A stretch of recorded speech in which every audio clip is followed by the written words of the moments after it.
Warning: this video contains spoilers for the Assassin's Creed series. Continue at your own discretion. Hey guys, hope you're having a great day. In today's video, I'll be explaining why the frontier map in AC3 is supposed to be the same location that Vinland is in AC Valhalla. So without further ado, let's begin. So, I made a video in 2022 called Eivor's Grave in Assassin's Creed 3.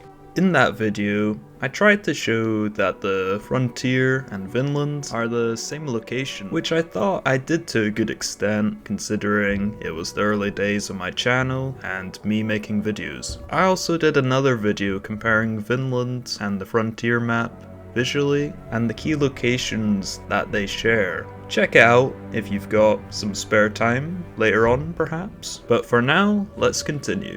Most people understood either after watching the video that I made or they were already aware from their playthrough of the Vinland arc in Assassin's Creed Valhalla. Feisty one you are! But some comments were either genuinely confused or just trying to discredit the video. So I return as a veteran now, with a lot of experience to explain why Vinland in AC Valhalla and the frontier in Assassin's Creed 3 are the same map. So what were the points people brought up to discredit the information in the video? Well, in the IRLs, the Newfoundland, or Vinland, was an island just off mainland Canada. So this is a valid point brought up in the comments. But my counter argument is, when has Assassin's Creed ever been a one-to-one copy of our world? Well, maybe some of my Italian subscribers could go to the Vatican and find the Isu temple underneath. Go on then. Do it! That was a joke, okay? Don't break into the Vatican, guys. Well, at least not on my behalf, guys, okay? Need another example of Ubisoft taking creative liberty in their projects? Fine, let's watch this cutscene from the Assassin's Creed Odyssey Legacy of the First Blade DLC. Nice clip, you know? Quite cinematic.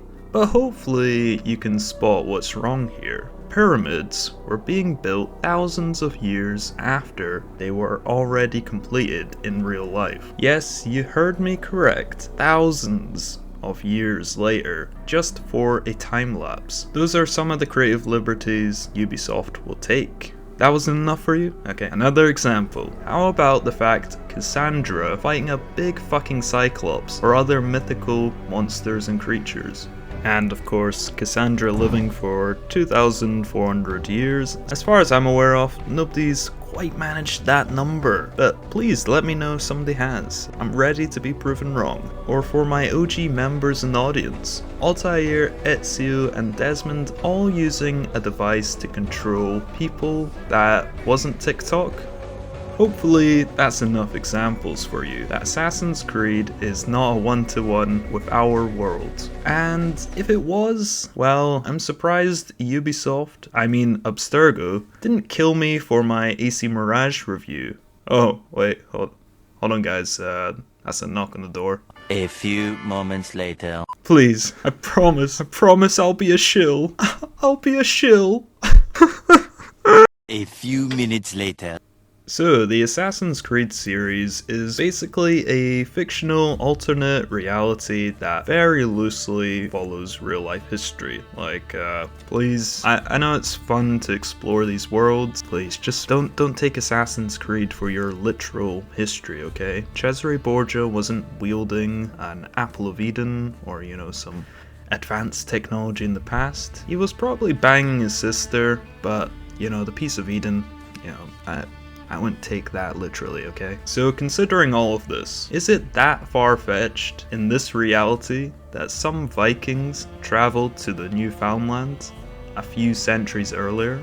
And what's to stop a group of them with far more resources at their disposal than other Viking groups, since they're funded by the Order of the Ancients, would be able to travel a little bit further to the northeast coast of America? For me, it's not that far-fetched, especially when Ubisoft can link Eivor to another protagonist of the series, Connor, and his tribe, and also link Eivor to the Grand Temple, which has some relevance in the modern day of AC Valhalla.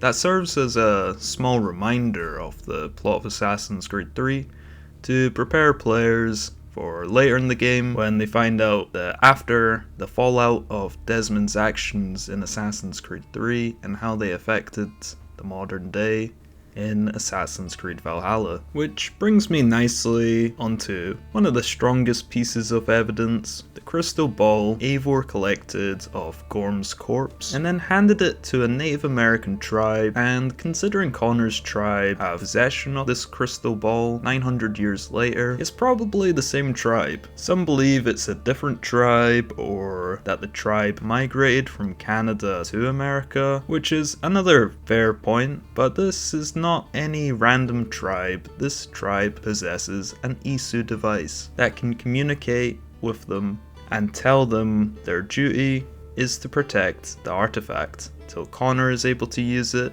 and the wielder of the crystal ball will get told what to do by Juno, who they see as a god basically. So they're not really going to betray a god. And the second reason to stay in the same area is to protect the Grand Temple entrance until Desmond is alive and able to enter the Grand Temple, which he does so in Assassin's Creed 3. So that has to be two valid reasons for the Native American tribe to stay in the same region. But there is one piece of evidence that I feel is irrefutable. Both maps contain the entrance to the Grand Temple. We hear Juno's voice in Valhalla.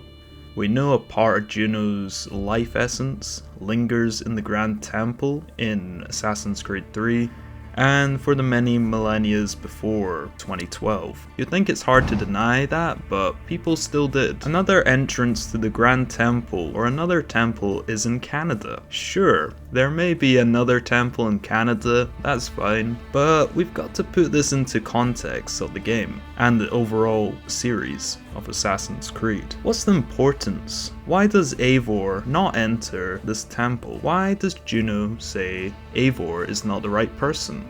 Because it's a reference to Assassin's Creed 3 and Desmond being the one to open the Grand Temple entrance. Just think about this in context. If that was not the Grand Temple, what would be the point of having this in-game if it wasn't a reference to Assassin's Creed 3? Surely, if it was a brand new Canadian Isu temple, you would go and fucking raid that shit with the boys. You do that with every other temple or religious site in Assassin's Creed Valhalla. Why stop at this particular one? And with that question for you to ponder on for the rest of your life, I think I'm going to have to stop there before I lose any more brain cells. I guess people can still dispute all my points in this video. If only there was an interview out there with the writer of Assassin's Creed Valhalla backing all my points in this video.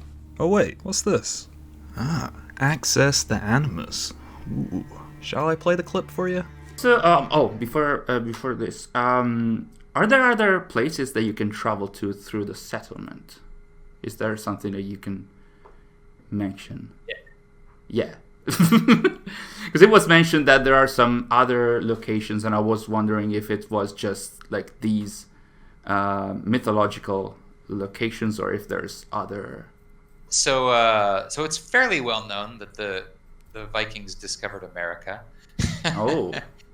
And in their conception, they called it Vinland. There's actually two very short sagas called the Vinland sagas.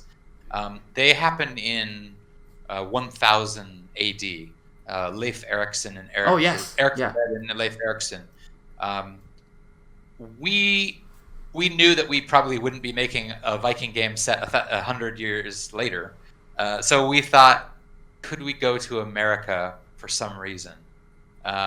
Just to give you that flavor of the fact that the Vikings, I don't want to say discovered America, because there was obviously people living there. So they're the first Europeans to set foot in America, let's say. Okay. But we thought, you know what? The Templars and the Order of the Ancients, they're always a little ahead of the curve in history, and they always hide the real. They always hide the real story. So maybe they visited America. Maybe they visited Vinland before. The historical record says it. So it is possible, if you accomplish a certain series of challenges, to get a ticket to Vinland for a specific reason. Anyway, hope you guys enjoyed the video. Be sure to like and subscribe to support the channel. Comment down your thoughts on the Vinland and the Frontier in the comments down below. And if you fancy a little throwback watch or a first time viewing of Eivor's grave in Assassin's Creed 3, the video is on screen now. And with that said, I'm done. I hope you guys have a great rest of your day, and I'll see y'all next time.